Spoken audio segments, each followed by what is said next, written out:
یہ بیان کیجئے گا، آپ کی زبان سے باہر ہم نے سنا، کتاب میزان میں بھی آپ نے لکھا ہے، دین کا جو مقصد ہے وہ تزکیہ ہے، اس کو آپ بیان بھی کرتے ہیں، آخرت کی یاد دہانی، اور قرآن کے کل موضوع پہ آپ سے بات ہوئی تو انذار ہی کو پس منظر میں رکھ کے جو ہدایات دی جاتی ہیں، یہ زکوٰۃ کی جو شروحات مقرر کی ہیں، نظم اجتماعی کے تقاضے پورے ہوتے ہیں زکوٰۃ سے، ریاست نے لینی ہے، حق اللہ ہے، اس میں جو مدات طے کر دی گئی ہیں، اب وہ مدات تو اصل میں اللہ تعالیٰ نے مقرر کر دی ہیں اور پابند کر دی ہیں، انہی کے تحت تم نے دنیا میں جو اپنی ضروریات ہیں ان کو پورا کرنا ہے، نظم اجتماعی کی، حکومت ریاست کی۔ سوال یہ پیدا ہوتا ہے کہ پھر اس نے تو دین نے ہمارا دنیا کا ایک مسئلہ حل کیا نا، اگر تو دین آخرت کے مسئلے کے لیے آیا تھا تو اس کو ضرورت کیا تھی یہ مدات دینے کی، انسان اپنے ارتقاء سے، اپنے غور و فکر سے کسی نتیجے پہ پہنچتا، اور آج بھی پہنچا ہے، اس نے بتا دیا ٹیکسیشن کے کیا لاز ہوتے ہیں، تو دین نے تو اس معاملے میں مسلمانوں کی دنیا کا مسئلہ حل کیا نا جی۔ اس کا دنیا کے مسئلے سے کوئی تعلق نہیں ہے، یہ پھر ایک اخلاقی تقاضا ہے۔ میرا مال ہے، میں کماتا ہوں، قرآن مجید جب میں کوئی مال کماتا ہوں تو میری اس ملکیت کو تسلیم کرتا ہے، اس کی حرمت قائم کر دی گئی ہے۔ رسالت مآب صلی اللہ علیہ وسلم نے اپنے آخری خطبے میں جو خلاصہ بیان کیا ہے چند لفظوں میں، وہ کیا ہے؟ یعنی اس میں میری جان بھی ہے، میرے اموال بھی ہیں، اور میری عزت اور آبرو بھی ہے۔ ان اموالکم و دماءکم و اعراضکم، تو یہ ساری چیزیں اپنے اندر حرمت رکھتی ہیں۔ اب یہ سوال پیدا ہوتا ہے کہ اگر کوئی نظم اجتماعی قائم کیا جاتا ہے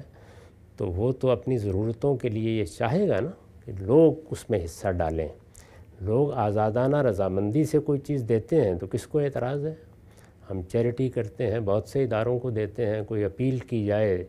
تو اپنی طرف سے عطیات پیش کر دیتے ہیں، لیکن اس سے نظم اجتماعی نہیں چلایا جا سکتا، اس انتظار میں نہیں بیٹھا جا سکتا۔ تو یہ ہوا اور دنیا بھر کا تجربہ ہے، اور کہا جا سکتا ہے کہ ایک عالمی صداقت بن گئی ہے کہ حکومت کو حق حاصل ہونا چاہیے کہ وہ بالجبر آپ کے مال سے لے لے۔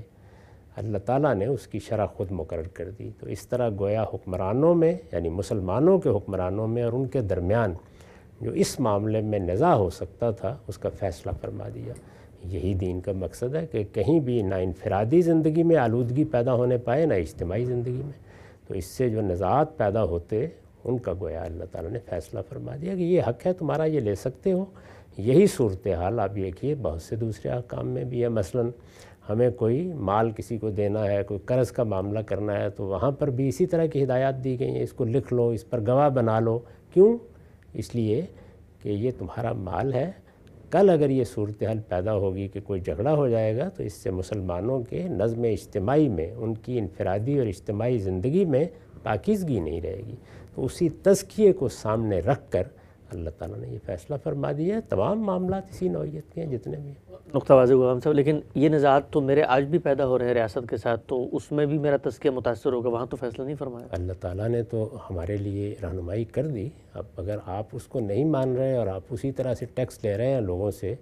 تو اس میں اللہ تعالیٰ اب آسمان سے مداخلت کریں گے، وہ رہنمائی فرماتے ہیں، وہ انہوں نے کر دی۔ لیکن ٹیکس کے علاوہ معاملات میں نظم اجتماعی کے ساتھ مثلا شہریت کے معاملات ہیں، قوانین ہیں، اس پر آج میں بطور مسلمان اور مسلمان حکمرانوں میں کوئی تنازع ہوتا ہے تو دین نے تو، یعنی اگر مقصد یہی تھا کہ جی ایک تنازع اخلاقی پیدا ہو جاتا ہے تو اخلاقی تنازعات تو اور بھی بہت سے پیدا ہوتے ہیں۔ نہیں، دو طرح کے ہوتے ہیں نا، ایک وہ ہیں کہ جن کو انسان حل کر لیتے ہیں، ان میں دین مداخلت نہیں کرتا۔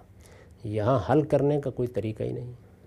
اگر کوئی طریقہ ہو تو بتا دیجیے۔ ایسا ہی معاملہ میراث کا ہے، یعنی انسان کے لیے خود حصے مقرر کرنے کی کوئی بنیاد نہیں، کوئی عقلی بنیاد ہونی چاہیے۔ باقی معاملات کے لیے عقلی بنیاد موجود ہے، اخلاقی بنیاد موجود ہوتی ہے، وہ ہم فیصلہ کر لیتے ہیں۔ تو یہاں کیا کرتے؟ کوئی راستہ نہیں۔ اس وقت بھی دنیا میں ٹیکس کے لیے کیا اخلاقی یا عقلی بنیاد ہے؟ ویسے ہم سے دنیا بھر میں مطلب اخلاقی بنیاد بیان کی جاتی ہے نا جی، کہ آپ کے جو آمدن ہے، جو آپ کے اخراجات ہیں، ان میں توازن کے ذریعے آپ ٹیکس لگائیں۔ یورپ، امریکہ، باقی ہر جگہوں پہ دنیا چل رہی ہے۔ پہلا سوال تو یہ ہے کہ یہ تو میرا مال ہے نا، کمایا ہوا، آپ نے بالجبر لینا ہے۔ میں اگر نہ دینا چاہوں تو مجھے جیل میں ڈالیں گے، پھر میں ملک چھوڑ دوں نہ دینا چاہوں؟ گرفتار کریں گے نا، کوئی میں یہاں سے چلا جاؤں گا، کسی دوسری جگہ چلا جاؤں گا، ہوگا نا یہ سب معاملہ۔ تو میرے مال سے آپ کو بالجبر لینا ہے، وہ کتنا لینا ہے آپ کو، کیا حق بنتا ہے آپ کا، اس کا کوئی عقلی قاعدہ ہے جو طے کیا آپ نے؟ آخری بات وہی کہی ہے کہ نو ٹیکسیشن وداؤٹ ریپرزنٹیشن، کہ چلیے جی لوگ آپس میں بیٹھ کے نمائندوں کے ذریعے سے طے کر لیں، اس پر بھی 10 اعتراضات پیدا ہوتے ہیں۔ تو نزاعات کا فیصلہ اللہ تعالیٰ کرتے ہیں، مشتبہات میں ہمیشہ اپنا ورڈکٹ دیتے ہیں، پوری شریعت میں یہی چیز ملحوظ رکھی گئی ہے، باقی تو آپ اپنی عقل سے اپنے علم سے فیصلے کرتے ہیں، اس میں مداخلت کی نہیں جاتی، اور اس میں اصلی چیز وہی ہوتی ہے کہ مسلمانوں کے ہاں انفرادی اور اجتماعی زندگی میں آلودگی نہ پیدا ہونے پائے۔ پیغام سے بھی آپ اکثر استعمال کرتے ہیں بالجبر، یہ مطلب ملوکیت کے اندر، بادشاہت کے اندر کوئی قبضہ طاقت حملہ کر کے آتا ہے وہ تو لیتا ہے، یہ مطلب نیشن اسٹیٹ کے اندر بالجبر کی جو اصطلاح ہے یہ کیسے وجود پذیر ہوتی ہے؟ میں ایک مطلب ریاست کا شہری ہوں، کچھ مجھے اس سے مفادات مل رہے ہیں، اس کی قیمت میں ادا کر رہا ہوں، وہ مجھے سیکیورٹی دے رہی ہے، پروٹیکشن دے رہی ہے، باقی چیزیں دے رہی ہے، تو بالجبر کا سوال کہاں سے؟ ہاں، یہ جب تک بات کتاب میں رہتی ہے ایسے ہی ہوتی ہے، پھر ریاستیں کیا اقدامات کرتی ہیں، دنیا بھر میں کیا فساد پیدا کرتی ہیں، کن چیزوں کو اپنی ترجیحات بنا لیتی ہیں، ٹیکس بڑھاتی چلی جاتی ہیں، تو جو چیز ان میں توازن پیدا کرتی ہے وہ کیا ہے، جیسے مارکیٹ اکانومی کرتی ہے، وہی ہوتا ہے نا، اس سے قیمتیں طے ہوتی ہیں، تو یہی معاملہ دنیا میں بھی ہوتا رہتا ہے، ضروریات بڑھ گئیں آپ نے بڑھا دیا، کم ہو گئیں چلیے کسی وقت کم کر دیا، کچھ اس کے سلیب بدل دیے، کچھ یہ کیا وہ کیا، لیکن حقیقت یہ ہے کہ اس سے ایک بڑا ظلم وجود میں آتا ہے، اس کا انسان کو اندازہ نہیں ہوتا وہ کس درجے میں وجود میں آتا ہے، معیشت کو اس سے کیا نقصانات پہنچتے ہیں، یہ جو حکومت کی مداخلت اس طریقے کی ہے وہ کس طرح چیزوں کو ان کے توازن میں نہیں رہنے دیتی، درہم برہم کر دیتی ہے، اور پھر سب سے بڑی بات یہ ہے کہ لوگوں سے ذرا پوچھ کے دیکھیے پھر واقعی مطمئن ہوتے ہیں۔ اللہ نے ایک ایسے معاملے میں فیصلہ کیا تاکہ یہ چیز حکمرانوں میں اور لوگوں میں نزاع کا باعث بننے کی بجائے اللہ کے فیصلے کے سامنے کہنے کو تو ہم انٹ سنٹ اپنی میراث بھی تقسیم کر لیں گے، لیکن ماں باپ کو نظر انداز کر دیا تو ان کے ماتھے پر شکن آئے گی، حصہ دیا تو اولاد کے مقابلے میں کیا ہونا چاہیے کوئی بنیاد نہیں طے کرنے کی، اس اصول کو سامنے رکھیں جو قرآن نے بیان کر دیا اقرب و نفعن،